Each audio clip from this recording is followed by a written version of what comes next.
Sesaat lagi Anda bisa menyimak program bincang spesial persembahan Satuan Tugas Penanganan COVID-19 dan Harian Jogja disiarkan melalui Star Jogja 101,3 FM. Ingat, terus melakukan 3M, menggunakan masker, mencuci tangan, dan menjaga jarak untuk memutus mata rantai penularan COVID-19. Selamat siang, saya Denny Arta bersama dengan Anda di program Bincang Spesial persembahan dari Harian Jogja Satgas COVID-19 dan juga disiarkan oleh 101,3 Star FM dan live juga di starjogja.com. Saya bersama dengan tamu spesial dari Dinas Pariwisata Kabupaten Sleman. Kita akan ngobrol banyak soal antisipasi penyebaran COVID-19 di sektor pariwisata saat libur Nataru ini. Sudah mendekati momentum Natal dan Tahun Baru, ada banyak hal yang harus diperhatikan. Kita akan ngobrol dengan Pak Kus Indarto, Kepala Bidang Pemasaran Dinas Pariwisata Kabupaten Sleman. Selamat siang, Pak Kus. Selamat siang. Kabar baik? Alhamdulillah sehat. Sehat ya. Dan hari ini kita akan ngobrol banyak soal bagaimana sektor pariwisata bersiap untuk menyambut suasana Tahun Baru, Natal dan Tahun Baru. Ada banyak hal yang bisa dibahas di kesempatan kita siang kali ini. Yang pasti kita akan undang juga untuk Anda yang mau bergabung. Silakan Anda tulis komentar Anda di kolom Instagram kami Star Jogja FM, ataupun juga Anda bisa bergabung di WA 0818621013. Pak Kus Indarto dari Dinas Pariwisata Kabupaten Sleman siap untuk kita ajak ngobrol di kesempatan siang kali ini. Pak Kus, saya penasaran dengan kondisi dunia pariwisata di Kabupaten Sleman di masa pandemi. Kondisi terakhirnya seperti apa sih, Pak? Baik, terima kasih. Kalau kita bicara pariwisata, intinya lebih banyak pada bagaimana pergerakan manusia dari satu tempat ke satu tempat yang lain. Itu yang utama. Kalau kita lihat pada awal-awal masa pandemi sekitar tahun lalu ya, itu jumlah kunjungan kita sempat sangat-sangat drop dibandingkan dengan kunjungan pada tahun 2019. Kunjungan wisatawan di Kabupaten Sleman pada tahun 2020 turun hampir 60%. Sangat lumayan, dari 10 juta kunjungan di tahun 2019 menjadi hanya tinggal 4 juta di tahun 2020. Kemudian pada tahun 2021 harapannya sih sebenarnya pinginnya ya tidak terlalu turun, tapi ternyata data terbaru dari kunjungan yang ada itu baru mencapai sekitar 600.000 dari 40 juta. Itu data per tanggal 30 November kemarin. Jadi bisa dilihat dari jauh, 4 juta jadi 600.000 itu sangat jauh. Nah, selanjutnya yang kita lihat, kok bisa ya sampai seperti itu? Yang jelas kita tidak ya memang ini keadaannya seperti itu ya, tanpa menyalahkan keadaan, bahwa kita lihat ketika banyak orang sudah mulai masuk setelah Lebaran itu, ketika sudah mulai agak landai, tiba-tiba kita mulai melakukan pemerintah pusat melakukan kebijakan PPKM. Yep. Nah, kebijakan PPKM itu sangat lumayan memukul karena mau bangkit tiba-tiba ditutup. Sekitar 3 bulan data di kami itu 0 kunjungan. 0 kunjungan? Ya, dari bulan Juli, Agustus, September. Kemudian mulai ada kunjungan sedikit di bulan Oktober, November. Ya lumayan, bisa kita lihat kemarin di akhir-akhir 2 minggu terakhir ini ya, itu banyak hotel di Yogyakarta di ring 1 dan ring 2 yang full book pada setiap malam Sabtu dan malam Minggu. Itu full book. Kita juga merasakan bagaimana di jalan itu sudah mulai macet. Harapannya tentu walaupun itu macet ya, kita tetap ya laksanakan protokol dengan ketat lah. Alhamdulillah banget. Kalau kita lihat sampai saat ini belum ada yang namanya klaster pariwisata. Kalau yang terakhir kan klaster yang kemarin yang agak naik itu kan juga dasar sumbernya dari sekolah ya. Dilalah kok pariwisata itu tidak ada. Jangan sampai lah. Karena ya itu tadi, kalau dibilang bahwa yang membuat COVID itu bertahan lama bagi yang pernah menderita COVID, yang kena COVID, ketika akhirnya kan menyerang pikiran kita jadi was-was dan lain sebagainya. Ketika pikiran itu was-was, maka dia akan bergembira virusnya. Tapi ketika kita merasakan itu biasa saja atau merasa bahagia, insya Allah virusnya malah yang akan lari. Dan dilalahnya, sekali lagi, pariwisata itu membuat orang bahagia. Jadi dengan kebahagiaan itu insya Allah lah pariwisata tidak akan, mudah-mudahan tidak ada lah klaster dari sektor pariwisata. Oke. Ya. Bagus, kita akan break sebentar. Kita akan setup untuk teknis sebentar. Kita akan undang juga untuk Anda pendengar yang ingin bergabung di kesempatan siang kali ini. Silakan di 081 862 1013. Kita kembali ke ngobrol bersama dengan Pak Gus Endarto dari Kepala Bidang Pemasaran Dinas Pariwisata Kabupaten Sleman. Tadi disebutkan ternyata dampak pariwisata dari dampak COVID-19 di sektor pariwisata di Kabupaten Sleman sangat-sangat luar biasa. Tetapi hingga saat ini alhamdulillah puji Tuhan tidak ada kasus yang menonjol di sektor pariwisata. Ini kuncinya apa sih Pak Gus? Kuncinya gampang sebenarnya. Ketika pandemi itu mulai ada di Indonesia sekitar bulan Maret ya, itu kami bersama dengan Kementerian Pusat tentunya sudah mulai melaksanakan yang namanya protokol CHSE.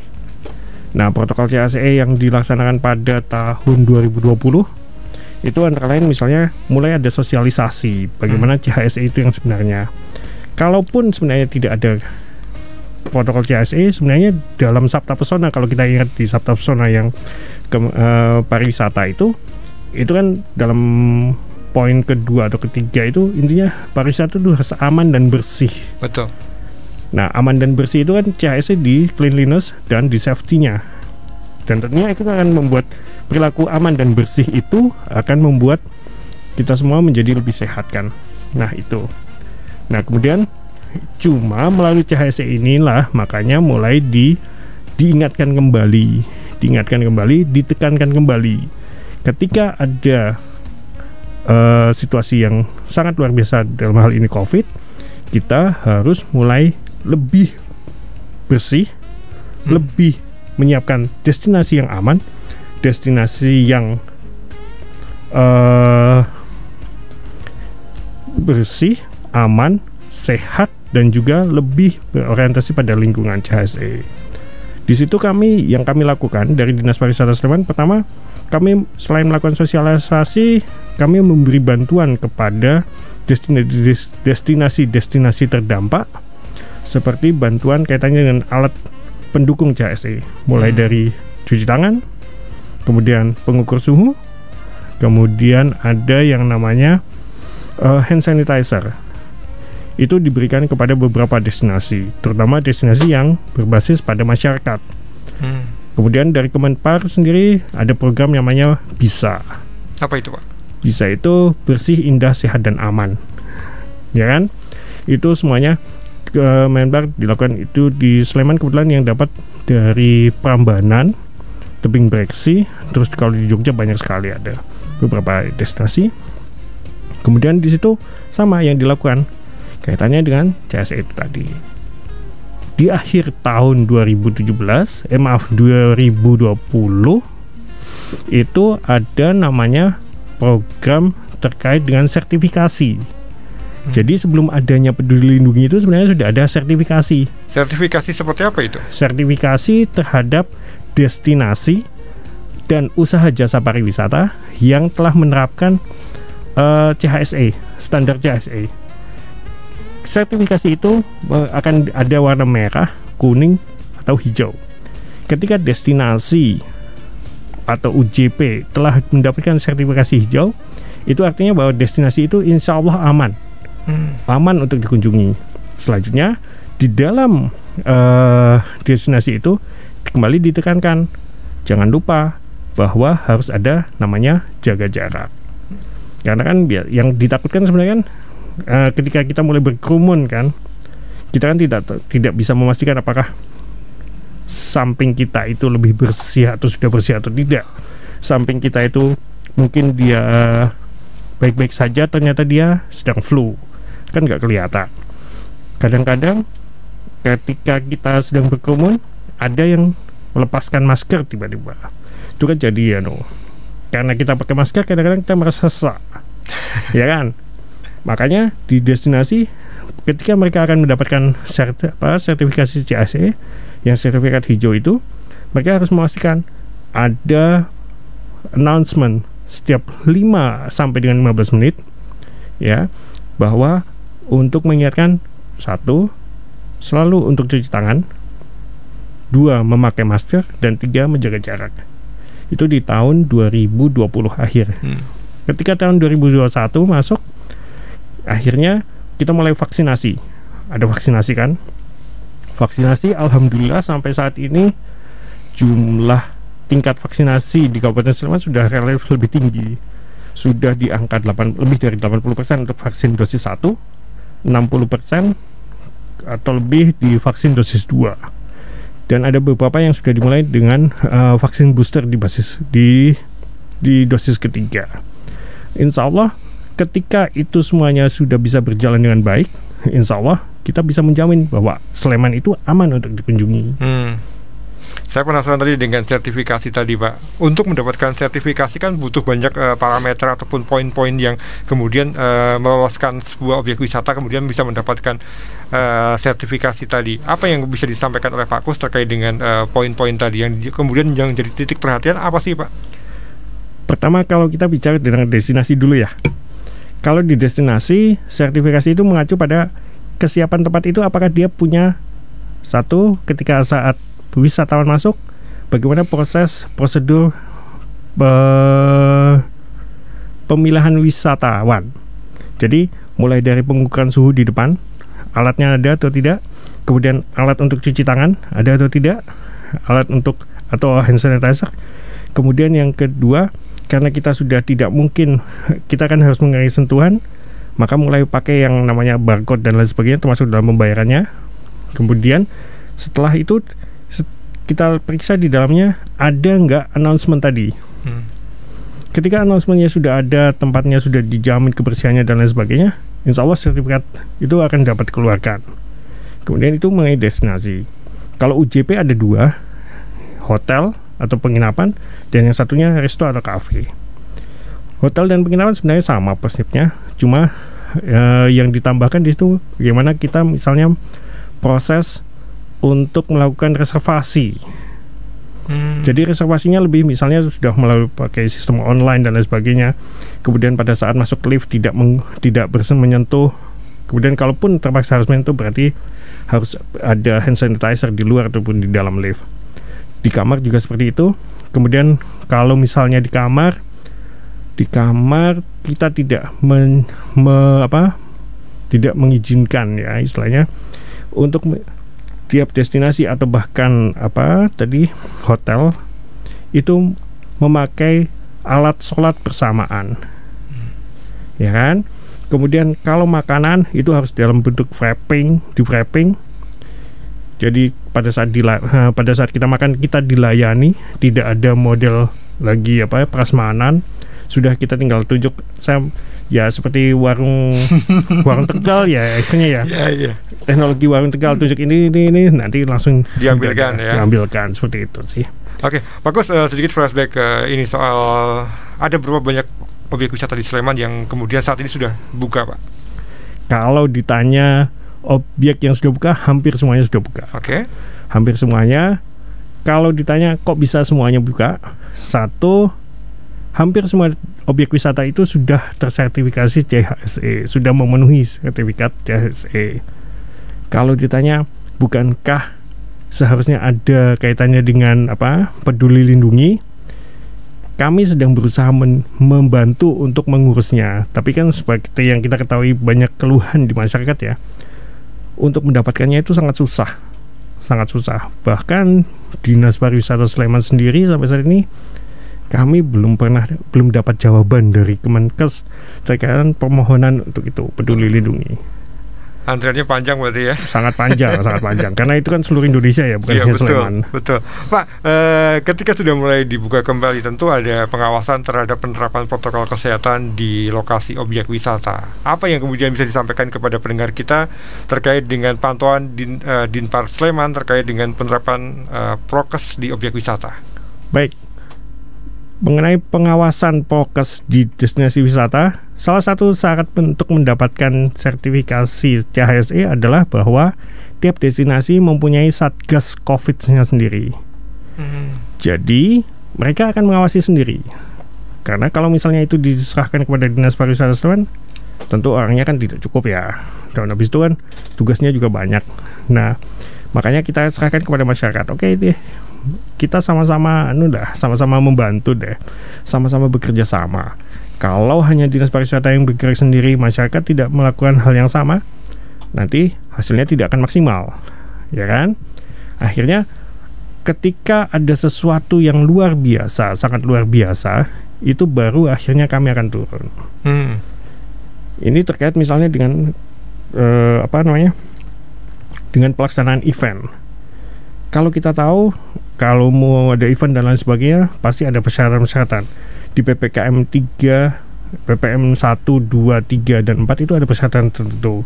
Kapasitasnya bagaimana dan lain sebagainya. Untuk mengawasi kapasitas di destinasi pariwisata yang dilakukan, kita sudah mulai melakukan namanya digitalisasi. Jadi harapannya setiap masuk ke destinasi wisata itu sudah mulai memesan melalui aplikasi. Aplikasinya kami ikut di yang dimiliki oleh Dispar DIY Visiting Jogja. Namun demikian, yang paling penting sebenarnya di lapangan itu sendiri, pengelola destinasi pasti mengetahui berapa sih sebenarnya kapasitas penuh mereka. Kapasitas 50% kapasitas mereka itu berapa. Yang selalu ditekankan bahwa oke, kita sudah sekian lama, 1,5 tahun lebih, mungkin sudah nggak dapat apa-apa ya, nggak dapat pendapatan karena nggak ada orang yang datang. Tapi bukankah lebih baik kita tetap bersabar dalam arti oke lah, sekarang kita dapatnya hanya sedikit lah, tidak banyak-banyak, tapi itu sustain, bisa untuk kedepannya lebih baik daripada kita hari ini dapatnya banyak, tiba-tiba ada klaster malah kita ditutup. Nah itu dia ya. Oke, nah bagus kalau kita ngomongin tentang objek wisata di Sleman kan banyak, tapi ketika sudah mulai dibuka, yang paling diminati yang mana sekarang Pak? Alhamdulillah seperti yang diperkirakan ya, yang diatur oleh pemerintah pusat itu kan adalah lebih bagaimana wisata itu diarahkan ke wisata alam. Oke. Sleman kebetulan punya banyak. Di utara ada Kaliurang, itu kunjungannya dibandingkan pada masa, kalau dibandingkan dengan sebelum masa pandemi ya memang masih belum bisa lah memenuhinya, tapi sudah mulai bergerak di sekitar 20%-an lah. 20%. Signifikan pertumbuhannya. Lumayan signifikan. Kemudian kalau di sisi timur ada Breksi, ya kan? Di sekitaran Breksi nanti ada di situ ada rumah makan yang namanya Obelisk Hill, ada rumah makan lagi yang namanya Suatu dan lain sebagainya, dan itu secara langsung menjadi destinasi sambil orang-orang makan di sana. Kemudian kalau di sisi barat kita lihat ada Studio Alam Moyudan, Gamplong ya. Oke. Studio Alam Gamplong. Nah itu juga sudah mulai ada geliat lah, sekitar pertumbuhannya sama sekitar 20%, di angka 20-30%. Ini muncul semenjak 1 bulan terakhir atau 2 bulan terakhir ini Pak, kenaikan yang cukup menggembirakan ini? Itu terutama di bulan November ya. Kalau bulan Oktober kan orang masih agak ya nahan-nahan dikit lah, karena kan masih, kalau nggak salah kita Oktober itu masih di level 3 kan. Nah ketika udah mulai level 2 Bagus. Kalau melihat dari antusiasme pengunjung ini, ada petanya nggak sih Pak, pengunjung ini datang kebanyakan dari wilayah daerah semua Yogyakarta atau malah sudah banyak yang dari luar juga? Kalau sampai saat ini petanya itu masih sekitar 80 sampai 92,5% itu dari DIY, dari dalam DIY. Oke. Sisanya itu di akhir pekan biasanya orang-orang dari Jawa Tengah, terutama yang ada di daerah Purworejo, Magelang, Klaten, itu yang mulai masuk ke Sleman maupun ke DIY. Kalau misalnya dari luar Jawa dan Jawa Tengah, itu alhamdulillah Jakarta banyak, Surabaya banyak, terus Bandung juga banyak. Bahkan dari kemarin ya, itu Provinsi Jawa Barat mengadakan semacam gathering di Jogja National Museum, dipimpin langsung oleh Pak Ridwan Kamil. kaitannya dengan ayo kita saling menggerakkan pariwisata lah, saling berkunjung lah. Yang Jogja berkunjung ke Bandung, ke Jawa Barat, yang orang Bandung atau orang Jawa Barat juga berkunjunglah ke Jogja, seperti itu. Saya penasaran dengan penerapan visiting Jogja tadi. Ketika kita misalnya ada tamu yang mau datang ke Sleman untuk berwisata, ini penerapan aplikasi visiting Jogjanya seperti apa, Pak?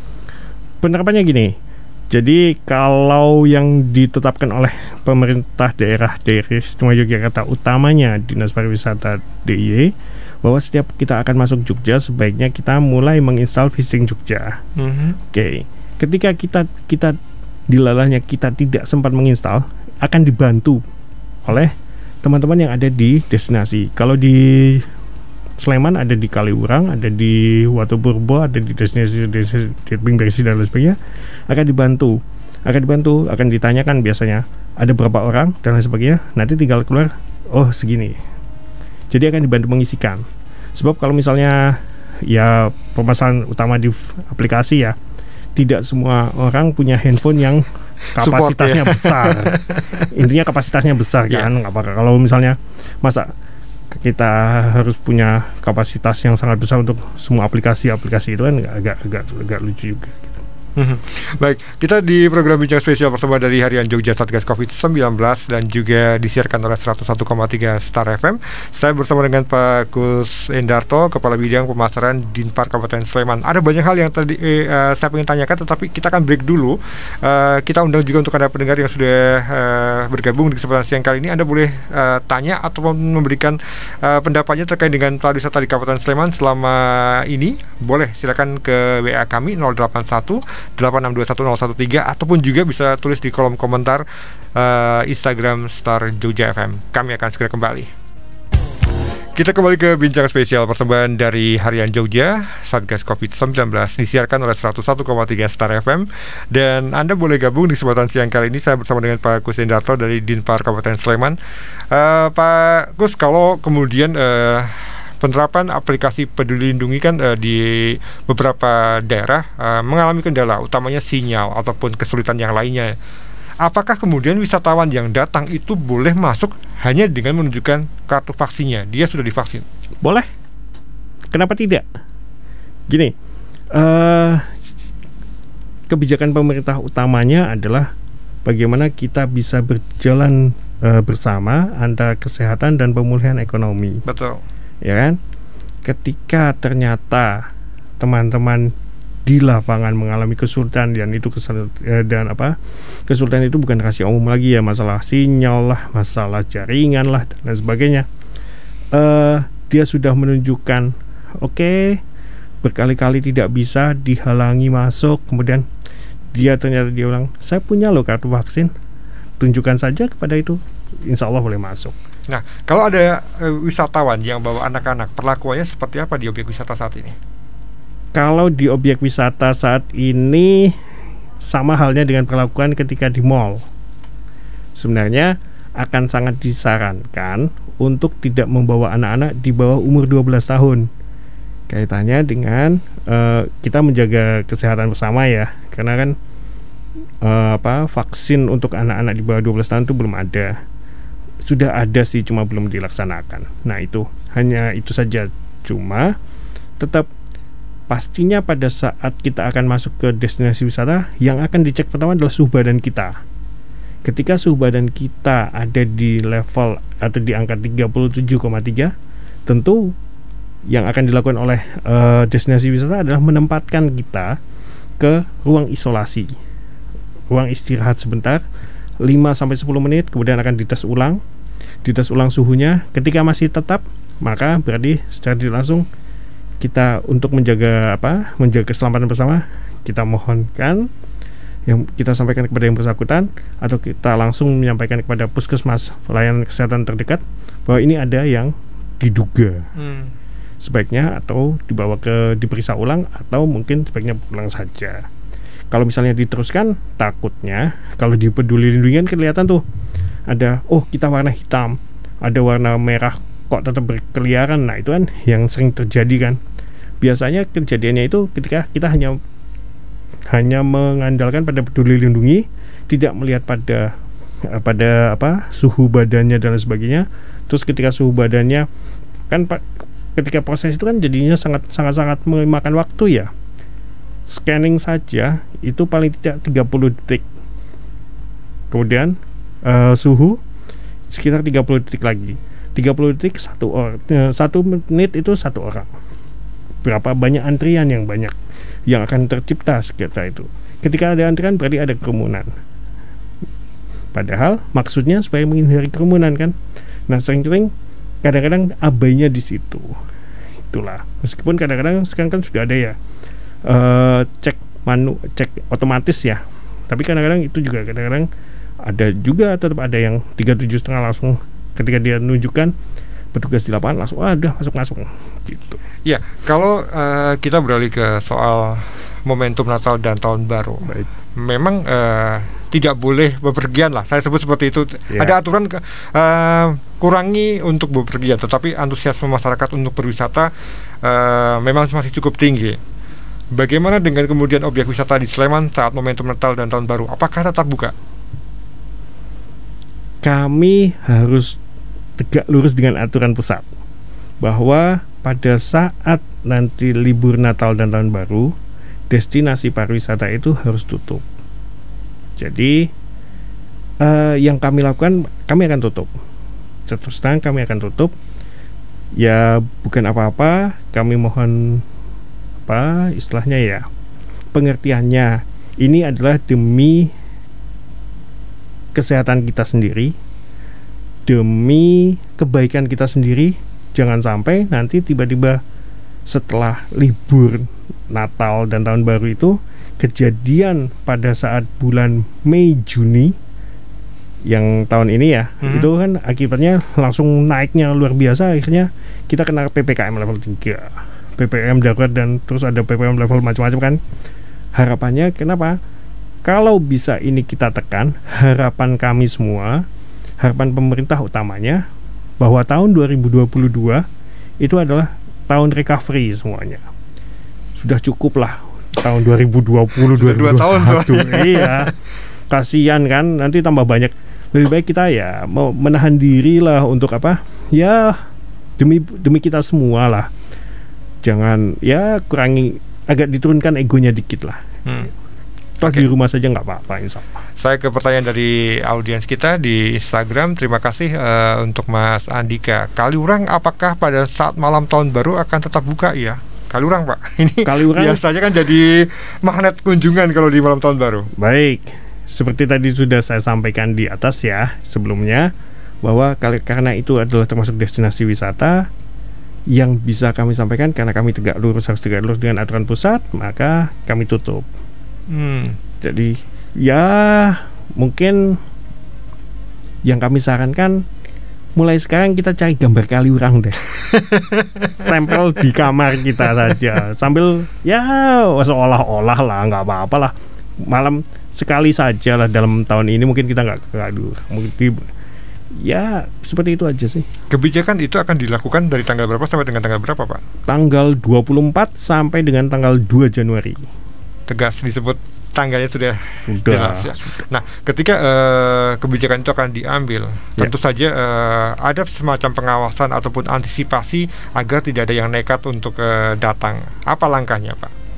Langkahnya tentunya kami akan mulai berkoordinasi dengan, ini bukan hanya kami ya, pemerintah Kabupaten Sleman sudah mulai berkoordinasi dalam kaitannya dengan pengawasan destinasi wisata, destinasi pariwisata.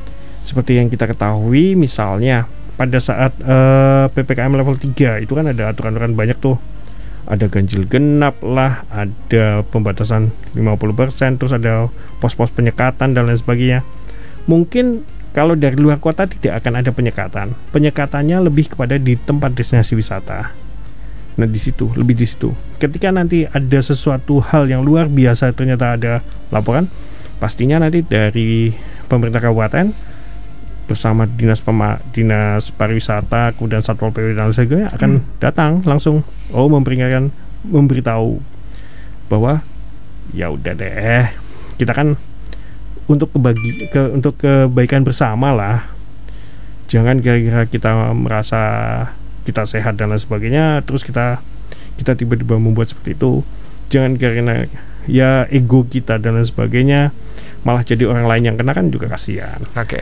Saya ke pertanyaan berikutnya terkait dengan ini aturan soal 50% di objek wisata. Ini prakteknya seperti apa dari Mas Eka? Silakan Pak. Baik, terima kasih Mas Eka. Kaitannya dengan 50%, itu kalau destinasi sudah memakai Visiting Jogja, akan ada batas 50% yang berbunyi di aplikasi yang dimiliki oleh pengelola bahwa ini sudah 50%. Ya, jadi kita tidak melihat 50%-nya itu bahwa dalam satu hari ya, karena kita lihatnya gini, dalam jam. Ketika misalnya dari kan destinasi wisata itu buka dari misalnya dari jam 8 pagi sampai misalnya jam 5 sore misalnya. Ketika batas 50% itu ada di jam 9, maka untuk selanjutnya kita tunggu dulu. Kita beri jeda lah sampai orang yang 50% di dalam itu keluar. Atau misalnya sudah di bawah 50%, 30% saja baru itu boleh masuk. Memang harus ada seperti itu karena ya itu tadi, pembatasan itu perlu. Sebenarnya kan sama dengan ketika di mall ya. Di mall juga ada pembatasan 50%, di bioskop juga ada pembatasan 50%, di rumah makan juga ada pembatasan 50%.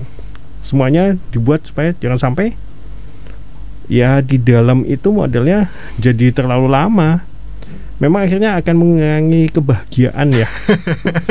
Lagi enak-enaknya di dalam kok nggak boleh harus tapi ya bagaimana lagi, memang keadaan ini memang membutuhkan suatu adaptasi ya, adaptasi baru. Kita berwisata tuh harus cari tempat yang sepi mungkin, atau cari tempat yang lebih luang, lebih sehat.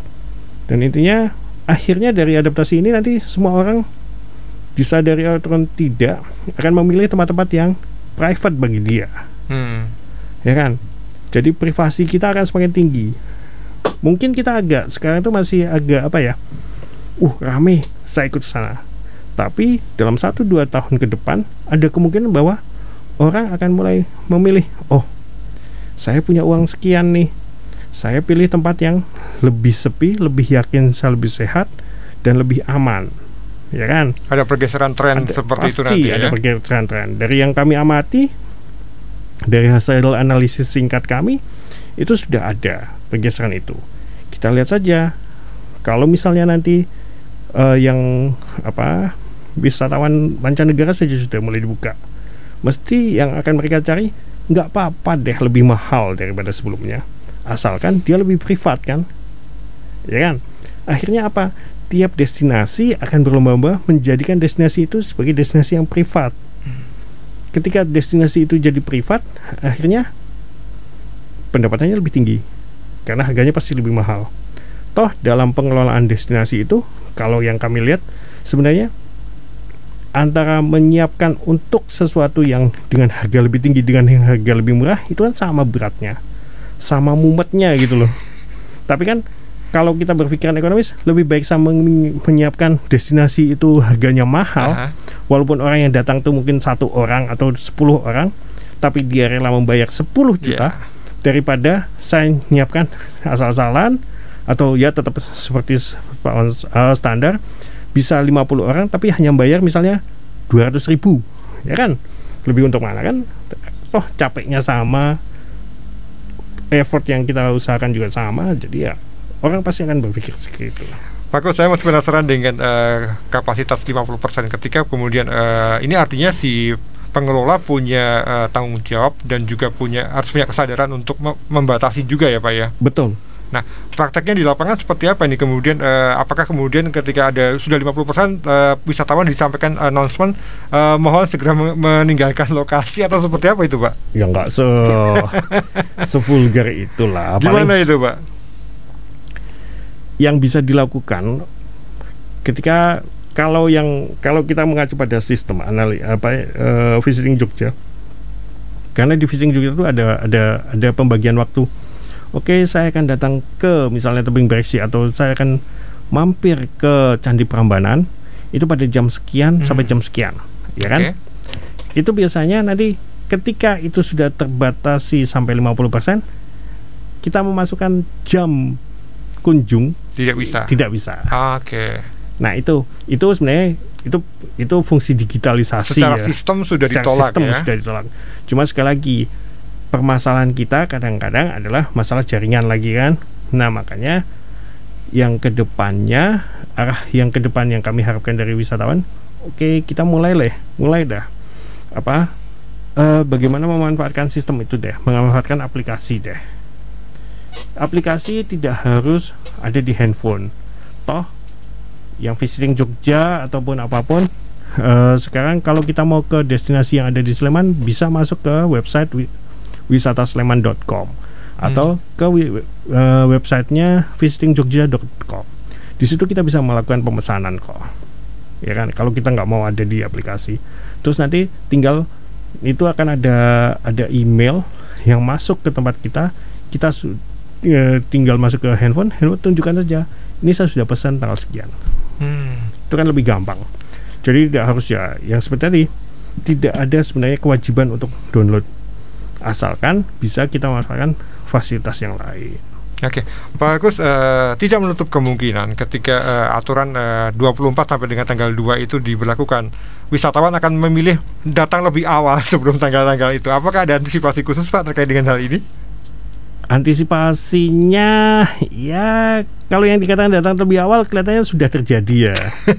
Sudah terjadi ya. Contohnya kan dari malam minggu 2 minggu yang lalu sampai malam minggu kemarin kan, bagaimana kita lihat ramainya Jogja, bagaimana ramainya hotel-hotel di Jogja itu panen ya. Dan insya Allah itu akan berlanjut, perkiraan kami sih sampai nanti sekitar pertengahan lah. Nah ketika ada itu yang bisa dilakukan akhirnya adalah oke, silakan tetap berwisata, tapi yang sangat kembali lagi kami tekankan, usahakan jangan lupakan melaksanakan protokol kesehatan secara ketat.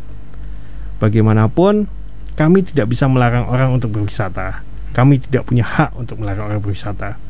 Malah kalau kami melarang, kok sombong banget ya, padahal kami hidup dari pariwisata ya. Yeah. Nah makanya datanglah, tapi tolong sekali lagi tolong laksanakan protokol kesehatan itu secara ketat dan maksimal. Jagalah diri kita sendiri untuk menjaga yang lainnya. Kalau terkait dengan temuan penerapan protokol kesehatan di objek wisata oleh para wisatawan, apa yang menonjol yang kadang-kadang mohon maaf tidak tertib? Itu yang bagian yang mana Pak? Biasanya itu paling besar tuh masalah masker sih. Lebih banyak ke masker. Karena kan ya mungkin karena belum terbiasa ya, walaupun ini sudah berjalan hampir 2 tahun, orang tuh kan masih tetap pengap ya kalau pakai masker ya. Dan apalagi tiba-tiba mereka kayak di tebing Breksi jalan ke atas, wah, tiba-tiba kan ya udah oksigennya agak kurang dan lain sebagainya. Nah mereka habis itu, nah kadang-kadang terpaksa harus melepas masker. Yang kedua, tetap masker, karena biasanya kalau kita berfoto dengan masker, kadang-kadang kan jadi nggak enak itu, kenangannya nggak kelihatan Pak. Kenangannya nggak kelihatan. Meskipun kadang-kadang ada orang yang saya lebih suka pakai masker. Kenapa? Jadi lebih cantik, lebih cakep. Nah tapi kan tetap kenangannya itu nggak ada, seperti itu sih. Lebih ke masker. Nah, ini berarti teman-teman Satgas COVID-19 di objek wisata yang berperan penting untuk selalu mengingatkan ya Pak ya? Betul. Itulah makanya tadi dalam kaitannya dengan sertifikasi, itu harus ada pengumuman, harus ada announcement setiap 5 sampai dengan 15 menit itu bahwa jangan lupa pakai masker, jangan lupa jaga jarak, hindari kerumunan, seperti itu. Oke, kalau dilihat dari evaluasi selama tahun ini Pak, baik, bagaimana dengan kepatuhan teman-teman penyelenggara objek wisata terkait dengan penerapan protokol kesehatan dan pengawasannya? Baik, kalau kita melihat dari pembukaannya yang kemarin ya, kita sekitar anggap dari awal tahun 2020 sampai sekarang misalnya, ada beberapa tahap yang bisa kita lihat. Satu, pada tahap-tahap awal masih sering abai. Oke. Ya kan? Karena kan pada tahap awal tuh tahun 2020 utamanya tuh penyesuaian, mereka kan bilang nggak ada, itu hanya flu biasa, yang macam-macam kan ya kejadian lah. Tapi ketika mulai kesadaran mulai naik, Oke, ketika ada tempat yang tidak mendapatkan sertifikat hijau, tanda hijau itu, mereka langsung berusaha, mereka langsung menghubungi kami, Pak, kami sudah melaksanakan ini loh, kami dikasih sertifikat itu supaya kami bisa beroperasi. Oh ya, oke. Kemudian itu tetap sampai saat ini kalau dihitung tingkat pelanggaran, kalau yang di destinasi itu relatif kecil ya, hanya sekitar 1-2,5%. Itu maksimal. Tapi rata-rata pun tingkat pelanggarannya juga tidak terlalu berat juga, tidak sampai menimbulkan yang namanya cluster, karena ya itu tadi, pelanggaran terjadi pada saat foto, itu aja. Bagus, menutup obrolan kita di kesempatan siang kali ini. Untuk wisatawan, apa himbauannya, dan juga untuk pengelola objek wisata, utamanya di momentum Nataru ini, agar tidak tadi disampaikan, tidak muncul klaster di objek pariwisata. Apa yang ingin Pak Agus sampaikan mewakili Dinpar dan Pemkab Sleman, Pak? Baik, mewakili pemerintah Kabupaten Sleman, kami menyampaikan untuk periode 24 Desember sampai dengan 2 Januari 2022, mari kita bersama-sama bergandeng tangan untuk memastikan bahwa di tahun depan tidak ada lonjakan lagi. Bagaimana caranya? Sebaiknya kita, yaitu tadi, tetap tinggal di rumah selama masa itu, nikmati keindahan Sleman melalui Instagram Wisata Sleman. Kalau misalnya ingin melakukan wisata yang modelnya virtual dan lain sebagainya, di YouTube banyak banget yang bisa kita melihat, menjaga kerinduan itu. Tahan rindumu sampai tanggal 2 Januari. Setelah itu sama-sama berdoa semoga tidak ada lonjakan lagi, sehingga rindu kita bisa tercurahkan setelah tanggal 2 Januari. Untuk pelaku wisata, Pak, himbauannya, Pak? Untuk pelaku wisata, himbauannya, baik, pelaku wisata ini ada banyak, ada destinasi dan ada UJP. Untuk teman-teman destinasi, ikuti saja apa yang telah digariskan, apa yang telah ditetapkan oleh pemerintah pusat, bahwa untuk tutup, anggap itu sebagai istirahat lah. Kita anggap waktu 24 Desember sampai 2 Januari itu adalah istirahat kita, sambil kita memperbaiki kondisi di dalam kita, menyiapkan destinasi menjadi lebih baik, lebih siap untuk dikunjungi setelah tanggal 2 Januari. Bagi teman-teman UJP, bagi teman-teman resto, bagi teman-teman mall dan lain sebagainya, ada aturannya bahwa tentang 50%, ada pembatasan kunjungan, ada masalah pengaturan yang lain sebagainya. Tetap ikuti. Apapun harus kita ikuti. Peduli Lindungi silahkan dipakai, tapi itu bukan yang utama. Yang utama adalah bagaimana nanti setelah orang melakukan Peduli Lindungi di dalamnya. Karena ketika di Peduli Lindungi di awal, di depan itu tidak ada kerumunan, tapi di dalam malah jadi kerumunan, itulah yang malah jadi bahaya. Dan untuk UJP, tetap tahan nafsu untuk menerima pendapatan yang lebih besar. Walaupun ini libur Natal Tahun Baru, lebih baik kita dapat yang kecil tapi bisa untuk jangka yang lebih lama daripada kita dapat di besar hari ini tapi besok malah kita nggak bisa dapat apa-apa. Ya, semuanya bertanggung jawab untuk ikut mengendalikan penularan COVID-19. Tidak peduli dimanapun, kapanpun dan dimanapun, kita semuanya harus menerapkan protokol kesehatan. Ya. Bagus, terima kasih sudah ngobrol di kesempatan siang kali ini bersama dengan kita di siang kali ini tentang tema antisipasi penyebaran COVID-19 sektor pariwisata Sleman saat libur Natal dan Tahun Baru. Program ini dipersembahkan oleh Harian Jogja dan juga Satgas COVID-19. Saya Dini Atta, terima kasih dan selamat siang.